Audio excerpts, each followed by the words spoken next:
We talk about from fine to fulfilled. And I have a quote here. The quote is, fine isn't enough. You deserve to feel alive. I think it's a beautiful, beautiful quote. And I believe in this quote because we all deserve to feel alive.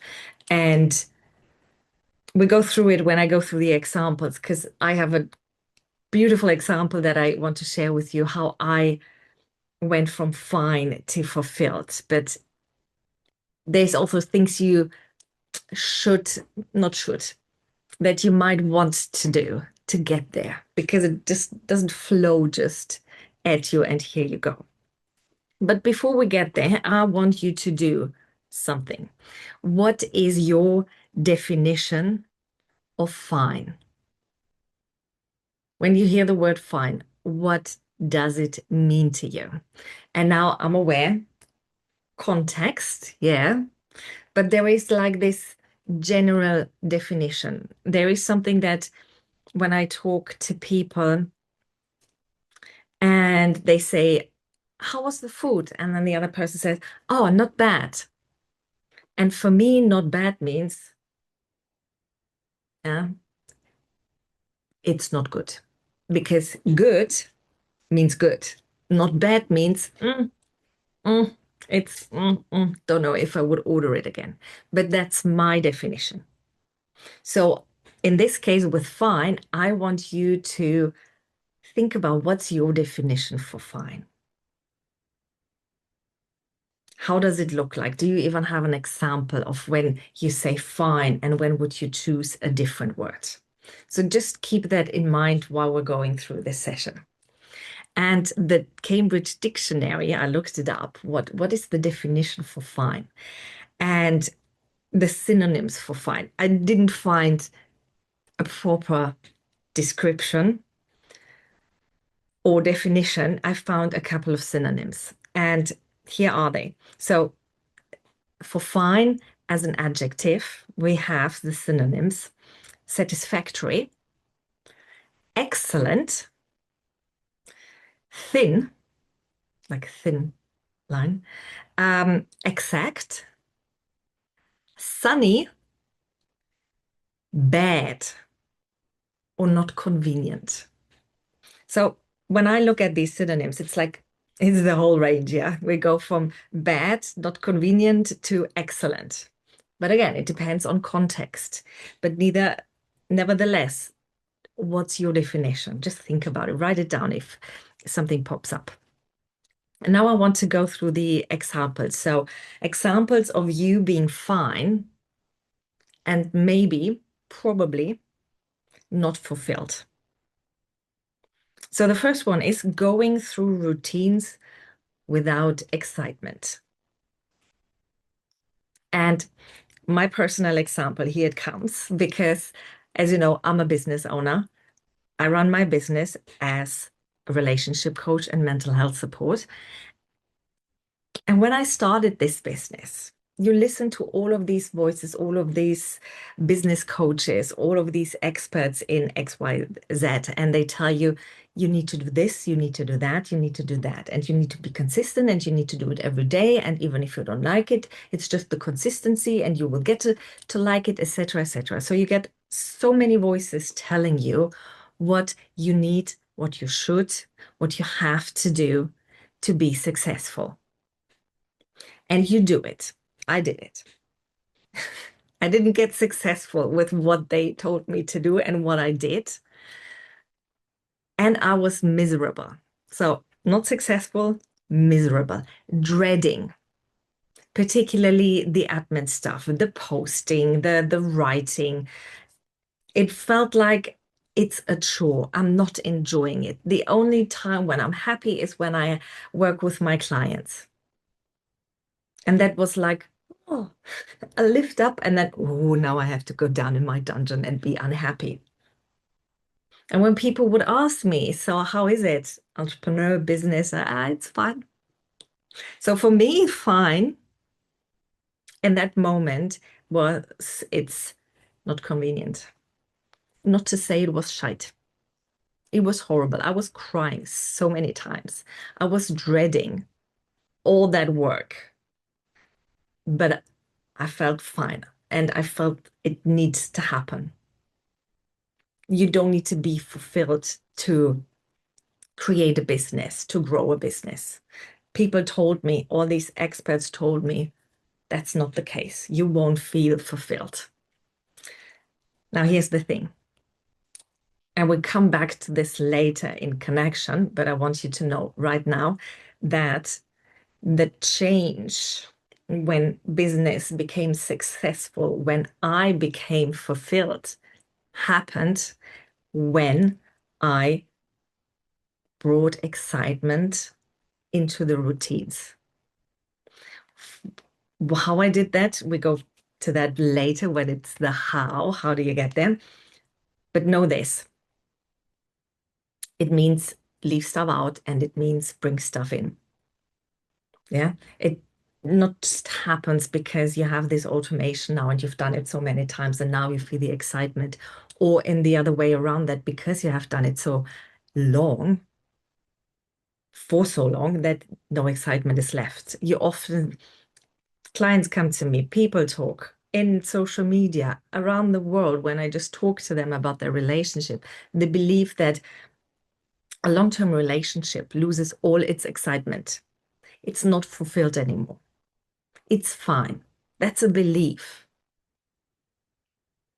And it's the same with this routine. You have that routine and you believe there's no excitement anymore because you're doing this so often and because you have done it for so long and because this is what you need to do. This is what you have to do. But it's not. But maybe it shows you, this example maybe shows you that, oh, I'm fine, but I'm not fulfilled in that area. I do stuff. I do have these routines that not exciting. Another example of you being fine and maybe not fulfilled is in your relationship, you're settling for we're not fighting. So when someone asks you, how's your relationship? We're fine.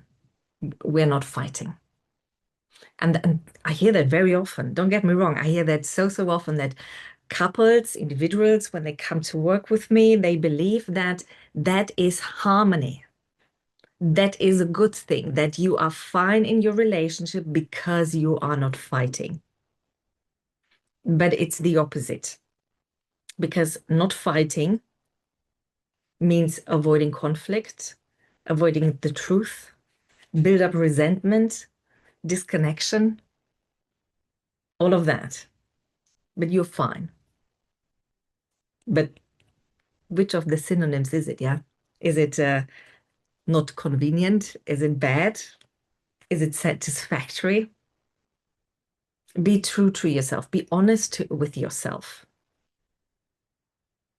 When I would ask you now, how's your relationship?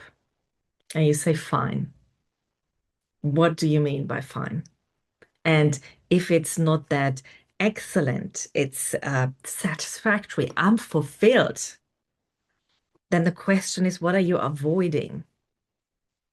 What is the reason for it not being fulfilled?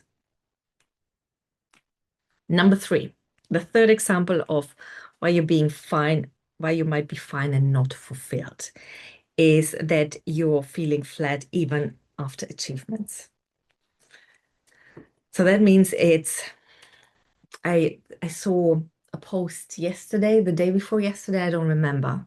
And it was this lady, don't remember who she was, but she had this clip where she said, I thought I will be happy when I lose weight. I thought I will be happy when I'm in a relationship. I thought I will be happy when I set up my own business. I thought I would be happy when I achieve a certain amount of money.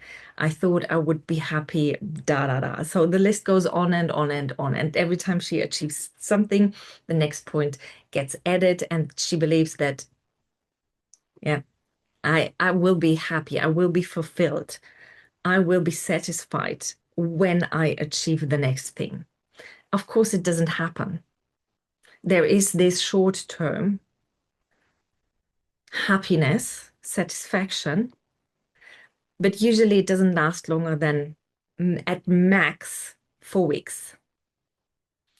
And then you come back to finding the next thing that you can chase, that you can achieve of the pursuit for fulfillment, for happiness.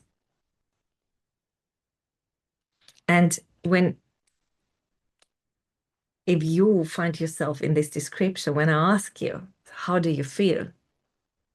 How often do you say, I'm fine? How often do you say, I'm not fulfilled? I'm unhappy. I'm not satisfied. I feel empty inside. And that's the disadvantage of feeling unfulfilled. You have that numbness inside you. And because you believe maybe that people don't want to know how you actually feel. Maybe you don't even know how you actually feel, how yourself, that it's just like you became so used to it that this numbness it's just me. It's normal. It has become the new normal.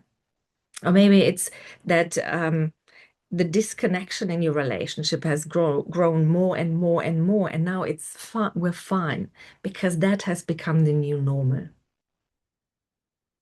So you're fine. You're not bad anymore. Maybe you've been bad last year when you still thought about it, wanted to fix it, wanted to change something, and now you're settled into that disconnection. Said, now I'm fine. I'm okay with it now. I've built up so much resentment that I don't care anymore. We're fine now. And if you would move into that fulfillment state with yourself, with your relationship, with your surrounding, then you would have joy, the simplicity of joy. And you would have a closer relationship. And of course, you would have more purpose. What has that to do with fulfillment? Because when you feel that joy, when joy comes from appreciating these little things, like a child, when you give it, like, here's my biro, take it, and like, oh my God, it's amazing, look at this.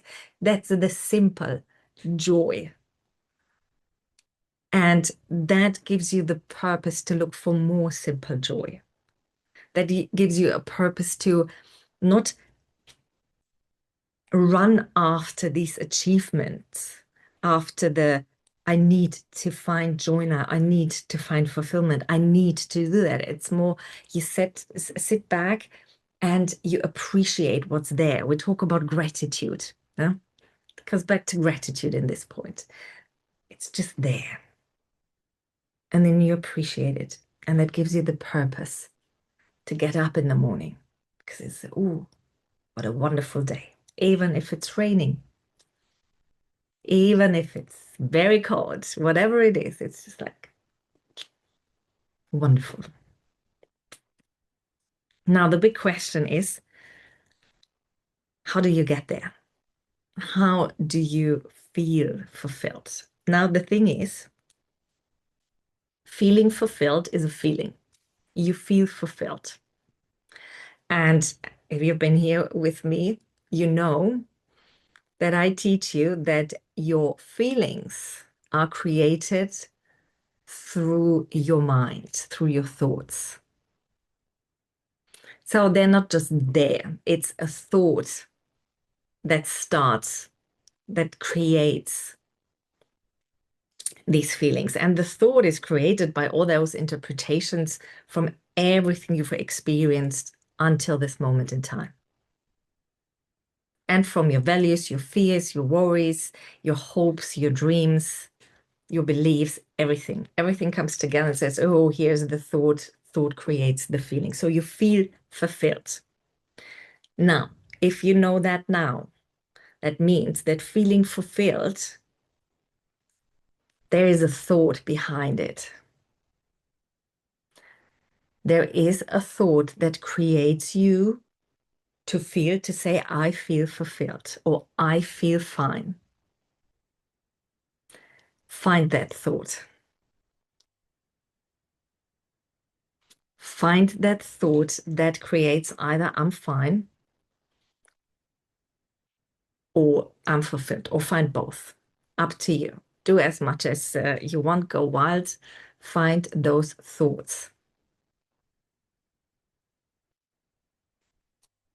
And when you have it, and it takes some time, particularly if you've never done it before, if you've never paid attention to your thoughts before in this context, saying like, oh, I'm feeling fine.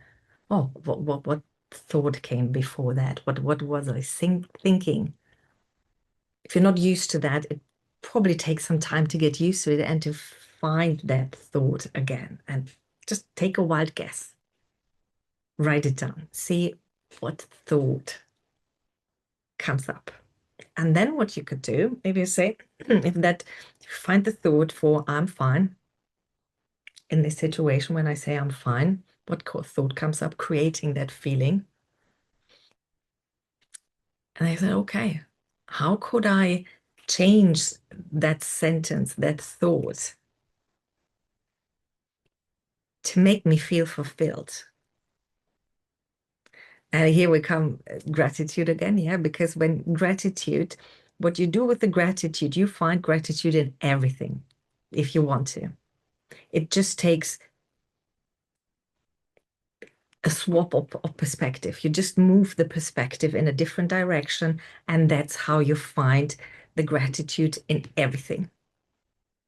So how could you do that? How could you move the perspective from fine to fulfilled, to create that thought and give you the feeling?